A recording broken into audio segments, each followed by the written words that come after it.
బాబు bench circle వస్తావా? వస్తాను sir, 100 రూపాయలు ఇవ్వండి. సరే పోనీ. బాబు ధర్మం చేయండి బాబు. కష్టపడి పని చేసుకోవచ్చుగా, ఇలా ఆడుకోపోతే. లేవేలు. బాబు ఆగు.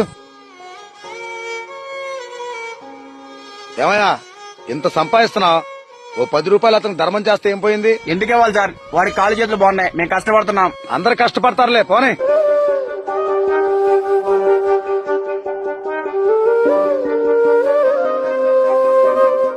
రూపాయలు చిల్లరలేదు సార్. నువ్వు కష్టపడతా అన్నావుగా, వెళ్ళి చిల్లర తీసుకొచ్చి నా 100 రూపాయలు నాకివ్వు.